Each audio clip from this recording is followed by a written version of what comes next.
A couple of months ago, I made a video entitled Why Women Destroy Civilization. The video has been viewed about 600,000 times since then, and despite the level of rage, bile, and malice heaped upon me as a person by feminists and their enablers, while conspicuously lacking anything that resembles a rebuttal or an argument, the video still has an 81.7% approval rating. It would seem that for many, to broach topics that are uncomfortable or shatter their safe spaces should be forbidden, and for many, reciprocating with malice and spite seems to be their preferred course of redress. But this video is not on why women destroy civilizations, but how women destroy civilizations, using the smoking example of the elections held recently in Austria. There are examples after examples after examples of how and why a majority of women seek to live their lives by going along to get along, and why they, as a gender, are predisposed to do so. If this topic is alien to you, I encourage you to first watch this video in order to better understand the whys to this video's hows. And this brings me to the previously mentioned elections in Austria. Austria's new president, Alexander van der Bellen, who stood as an independent candidate, is a longtime member of the Green Party. Van der Bellen has been known to oppose the concept of the nation-state and is an advocate of EU federalism. And his party is famous for having called their own country shit. And as almost all credentialed Greens, his feminized and motherly political views are on full display as he repeatedly stressed the social duties of Austrians, and by extension Europeans, of their obligation to pay for and integrate tens of thousands of newly arrived non-European migrants. Regardless of the social and criminal chaos they've unleashed upon the country and indeed the continent. He told voters, "I don't want that Austria becomes the first country in Western Europe led by a populist, right-wing, pan-Germanic fraternity member." It would seem as though this is not really even a complication now for the political class, as the president of the unelected executive arm of the European Union, Jean-Claude Juncker, has vowed to block all right-wing populists from power across the continent, shortly after acquiring the power to exert far-reaching sanctions. Juncker already promised in the lead-up to the election in Austria that it would exclude Norbert Hofer, the leader of Austria's Freedom Party, from all EU decision-making if elected. He bellowed, "There will be no debate or dialogue with the far right." When the vote came down to postal ballots, Van der Bellen defeated Hofer by the slimmest of margins. Amid accusations of fraud, one thing is very clear. Without an overwhelming number of women voting for Van der Bellen and the policies of the EU, he would not have become president of Austria. I've said previously, women have played a disproportionate role in the migrant catastrophe that has descended upon Europe. They're more xenophilic than men, more emotional and indulgent, and overrepresented in the ranks of migrant charities and other help groups and the like. Well, Austria has proved this. This graphic shows a breakdown of ballots cast on election day. In this graphic, the male voters are shown in blue and the female voters in red. The more intense the shade, the younger the voter group. As you can see, men mainly voted for Hofer, the Freedom Party candidate, and women, especially young women, mainly voted for Van der Bellen, the leftist. Income status also played a major role on the election. Working class people, shown in the leftmost column, voted overwhelmingly for the right patriotic candidate with a whopping 86%. This is a pattern that you can find elsewhere in Europe as working class people realize that the socialist parties have abandoned them and are embracing their soon-to-be new electoral base. Imported welfare and social benefits dependent migrants from Africa and the Middle East, and, of course, women. Now, I've also made a video on the growing quote-unquote sexual emergencies that Islamic migrants were visiting upon women and children throughout Europe. The video featured a story of an Iraqi migrant to Austria who, like so many others in Europe, kidnapped and sodomized a little boy in a Viennese swimming pool. When questioned, the migrant excused his actions as a sexual emergency. If you're unaware of the scope and scale of the recent uptick in sexual violence by migrants against women and children, I urge you to watch this video here for a more complete understanding of the crimes against Native Europeans and how they are not only being aided and abetted by the authorities throughout Europe, but also systematically covered up.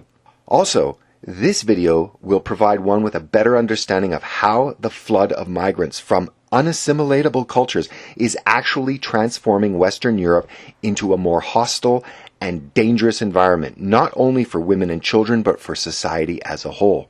Now, while crime and the rate of sexual violence is rapidly increasing, again, not only directed toward women, but also children, the women, especially the young women of Austria, have voiced their will loud and clear. They support the policies of those that encourage and embrace the importation of tens of thousands of men that have been shown to increase the risk of sexual violence. And this is on top of the tremendous bill that must be borne by taxpayers of Austria as well as the rest of the West to house, clothe, feed, and maintain this new and gigantic population of essentially unemployable men. The situation with women is that they are highly inclined to conform to social norms. So considering that the media, along with academia, often sets the tone, and for all intents and purposes have been taken over by cultural Marxism, for the most part, women end up adopting these views in order to receive their peers' acceptance. Peer acceptance for many women would seem to trump group and by extension personal security concerns. The funny part is that, and this is just an aside, but if for some reason the far right became the social norm all of a sudden, and this could happen for a host of reasons, from economic contraction to the never-ending Islamic terror unleashed by Muslims in the name of Allah, to unforeseen happenstance, you'd most likely see many more women adopting far-right positions because women generally dread being seen as social pariahs. Ask Ann Coulter. Conversely, men usually are more prone to sticking with a position because they align with it, regardless of social acceptance. Hence, why so many men are aligned with right-wing politics, even when right now it seems like a losing bet, and is vilified by the triumvirate of media, government, and academia.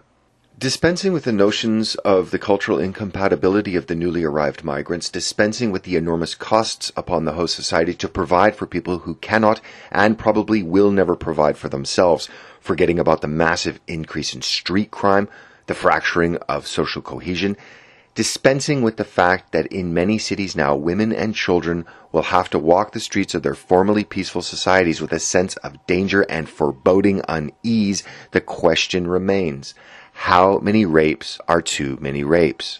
Obviously, after Cologne, nobody can dispute that there is a serious problem with a large number of the millions of men that have arrived in Europe in terms of what they consider appropriate sexual behavior and how to approach it vis-a-vis European women and children. So much so that the racism of lower expectations has raised its ugly head in Germany, where authorities, while at the same time covering up widespread sexual assaults committed by migrants, are desperately trying to educate Muslim migrants that raping native women and children is not only morally wrong, but just plain wrong. Their countermeasures are classes that teach Muslim migrants techniques to seduce European women that do not involve walking up to them, slapping them in the face, and grabbing them between the legs. And these seduction classes are all paid for and funded by, yeah, that's right, the taxpayer. That being said, the increase in rape and sexual assault when committed by migrants is accepted by feminists, a minority of men, mostly emasculated, and by the majority of women voters in particular, at least in Austria. Europe is literally importing a rape culture via political consent, and the majority of those providing that consent to these policies are women. The question is, how many women and children are to be offered up on the altar of tolerance and diversity? How many child rapes are too many? How many women being raped are too many? How many men being raped will be too many? When will the curbing of social freedoms upon women be too much? How fractured will society allow itself to become? You can have the social policies of the left The welfare state, a feminized culture wherein everyone takes on the cloth of motherhood, or you can have mass immigration. You cannot have both. The reasons are obvious, but I will list a few of them anyway.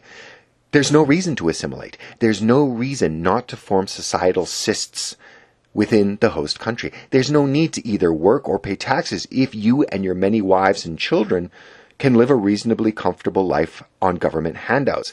This leads to people calling themselves hyphenated Austrians, hyphenated Canadians, or hyphenated British that have no interest in the ideology or culture of their host country that provides for all of their needs. And these social divisions will inevitably lead to conflict and decline. The idea that the West must and has an obligation to mother, pay for, and take care of the entire world is also based on the twin delusions that it will always be affordable to do so indefinitely and the racism of lower expectations. There are millions of skillless migrants on their way to the West, with the vast majority of them with their hands out. They will, like the millions that have preceded them, most likely become lifelong drains on their hosts' welfare systems and will probably eventually bring it to its knees. What we've seen through the organized rapes, breakdown of communities, massive uptick in crime, and despite all evidence to the contrary, women still vote for more of the same, so long as their virtue signaling is positively met by the media and their equally ideologically vacuous peers. Sadly, most women, especially the irreligious, unwed, or the young, will line up and spew the ideological drivel of anyone who commands the social narrative, and they'll regurgitate it as their own. But that's not to say that there are not wide swaths of men currently that are also complicit in having a hand in the dismantling of their own societies. Many men raised by women without male role models, young men without the benefit of experience, men that cannot compete with other men and attempt to find shelter in the group embrace of socialism without understanding its ramifications, men that have internalized female characteristics and embrace a worldview that centers around mothering others, or just failed men who hate their society for any number of reasons.